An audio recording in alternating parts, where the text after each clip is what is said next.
Assalamualaikum warahmatullahi wabarakatuh, sahabat. Apa kabarnya hari ini? Semoga kita selalu dalam lindungan Allah Subhanahu wa Ta'ala. Nah, sahabat, tanpa terasa kita masuk ke tema 4 subtema 3. Sebelum kita lanjut, sebaiknya kita membaca basmalah dulu ya. Bismillahirrahmanirrahim. Yuk kita simak materi berikut ini. Masih dalam muatan pelajaran IPS, kali ini Pak Eko akan menjabarkan tentang interaksi sosial. Adapun interaksi sosial adalah hubungan timbal balik atau saling mempengaruhi antar manusia yang berlangsung sepanjang hidupnya. Adapun jenis-jenis interaksi sosial dibagi menjadi interaksi individu dengan individu, individu dengan kelompok, kemudian kelompok dengan kelompok. Dan di sini juga sudah Bapak jabarkan beberapa contohnya masing-masing ya, sahabat. Baik, sahabat, setelah kita melihat contohnya, kita juga akan mengetahui mengapa interaksi itu terjadi. Jadi ada syarat terjadinya interaksi, ada adanya dua orang atau lebih yang saling berkomunikasi, dan adanya komunikasi yang secara langsung atau tatap muka, atau tidak langsung atau melalui surat, telepon, dan sebagainya. Nah, di dalam interaksi terjadi keberagaman dalam masyarakat. Ketika melakukan interaksi sosial, kita menjumpai berbagai keragaman dalam masyarakat. Keragaman dalam masyarakat itu antara lain keragaman agama, suku bangsa, bahasa daerah, keragaman jenis usia atau jenis pekerjaan. Nah, ini juga termasuk dalam keberagaman dalam masyarakat. Kemudian terjadi juga interaksi manusia dengan lingkungan. Adapun pengertiannya adalah interaksi manusia dengan lingkungan, hubungannya timbal balik ya, sahabat, yang saling mempengaruhi antara manusia dengan lingkungan. Lingkungan memiliki pengaruh besar terhadap kehidupan manusia. Begitupun sebaliknya, manusia memiliki pengaruh besar terhadap lingkungan dalam pemeliharaan dan pelestariannya. Nah, adapun tujuan manusia melakukan interaksi dengan alam adalah memperoleh sumber daya alam itu sendiri ya, sahabat. Jadi lingkungan alam ini terdiri dari dua jenis, ada lingkungan abiotik dan lingkungan biotik. Nah, di sini juga Bapak buatkan bagan penjelasan tentang tujuan manusia berinteraksi dengan alam. Dalam lingkungan alam terjadi interaksi antar komponen. Contoh interaksi antar komponen abiotik dengan biotik adalah tanah, suhu, dan curah hujan yang mempengaruhi jenis tanaman yang tumbuh. Lingkungan biotik juga dapat mempengaruhi lingkungan abiotik. Contohnya, daerah yang banyak tumbuhannya akan membuat suhu udara menjadi sejuk. Interaksi manusia dengan alam dikelompokkan menjadi dua. 1. Interaksi manusia yang menyesuaikan dengan alam. 2. Interaksi manusia yang mendominasi alam. Interaksi manusia yang menyesuaikan diri dengan alam, contohnya manusia menyesuaikan waktu tanam dengan musim penghujan, manusia menyesuaikan waktu berlayar dengan keadaan cuaca, kemudian menghindari tinggal di daerah rawan bencana. Sedangkan interaksi manusia yang mendominasi alam meliputi usaha manusia dalam memanfaatkan sumber daya alam dengan ilmu pengetahuan. Contohnya membuat hujan buatan, memberikan pupuk pada tanaman, dan melakukan cangkok pada beberapa tanaman. Mengolah lingkungan untuk memenuhi kebutuhan hidup merupakan bentuk interaksi manusia dengan lingkungan alam. Selain berinteraksi dengan lingkungan alam, manusia juga berinteraksi dengan lingkungan budaya. Adapun contoh upacara adat yang merupakan bentuk interaksi manusia dengan lingkungan alam dan budaya yaitu 1. Tradisi menangkap iale di NTT, tradisi sedekah laut di DIY atau Jawa Tengah, dan tradisi kasada di Jawa Timur. Oke, sahabat, lanjut kita faktor-faktor pendorong interaksi sosial. Pertama, adanya imitasi, tindakan meniru orang lain.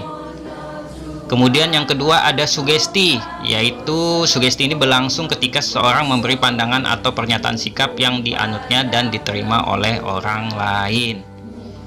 Selanjutnya ada identifikasi. Identifikasi merupakan kecenderungan atau keinginan seseorang untuk menjadi sama dengan pihak lain dan meniru secara keseluruhan.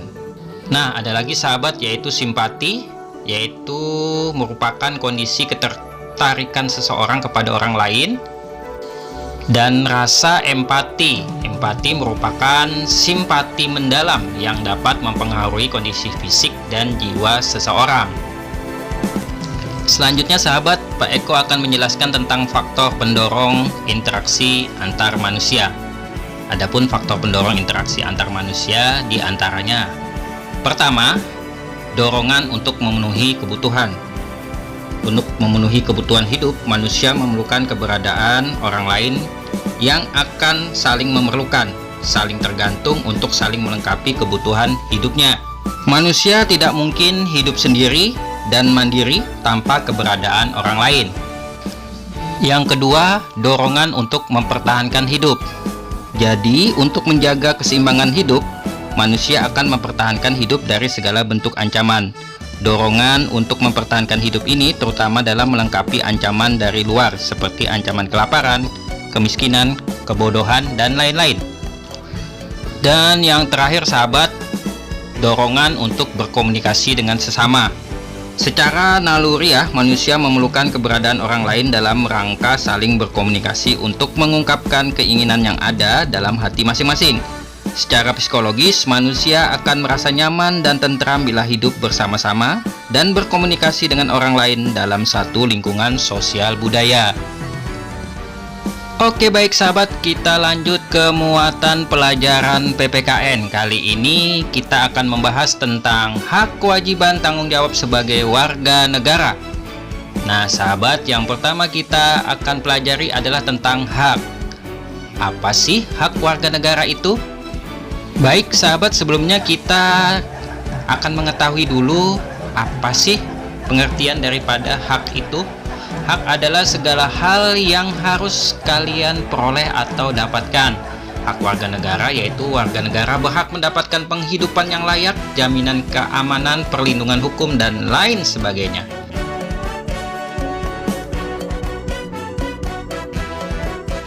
Adapun contoh hak warga negara: pertama, berhak mendapatkan perlindungan hukum. Kedua, berhak mendapatkan pekerjaan dan penghidupan yang layak. Dan ketiga, bebas untuk memilih, memeluk, dan menjalankan agama yang dipercayainya. Kemudian kita juga berhak memperoleh pendidikan dan pengajaran. Juga berhak mendapatkan kedudukan yang sama di mata hukum. Next, selanjutnya sahabat, kita akan membahas tentang kewajiban. Nah, apa sih kewajiban itu?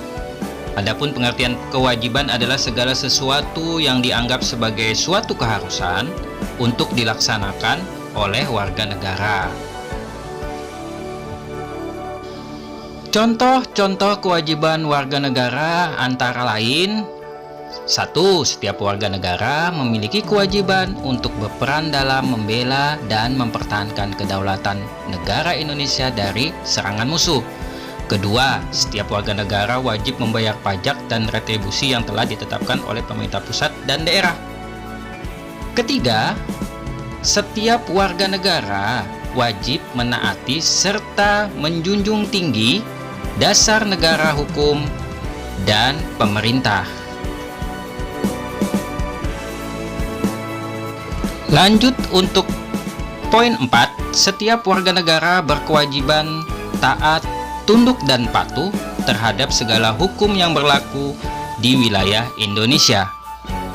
Next, yang kelima, setiap warga negara wajib turut serta dalam pembangunan untuk membangun bangsa agar bangsa kita bisa semakin maju dan semakin berkembang. Selanjutnya kita akan membahas tanggung jawab sebagai warga negara.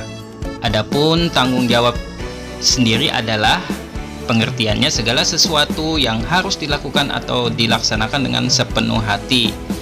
Nah, sahabat, tanggung jawab kita sebagai warga negara akan Bapak contohkan sebagai berikut. Pertama, memahami dan mengamalkan ideologi nasional kita, yaitu Pancasila, dalam kehidupan sehari-hari. Selanjutnya, menjaga dan memelihara nama baik bangsa dan negara sebagai bangsa dan negara yang merdeka, berdaulat, dan bermartabat. Kita menjaga persatuan dan kesatuan bangsa dengan menghindari perilaku diskriminatif dan juga membina solidaritas sosial sebagai sesama warga negara Indonesia. Dan selanjutnya yang terakhir, tanggung jawab kita sebagai warga negara juga harus meningkatkan wawasan kebangsaan agar terbina rasa kebangsaan dan semangat kebangsaan pada setiap warga negara Indonesia. Alhamdulillah sahabat, akhirnya materi IPS dan PPKN telah Bapak sampaikan.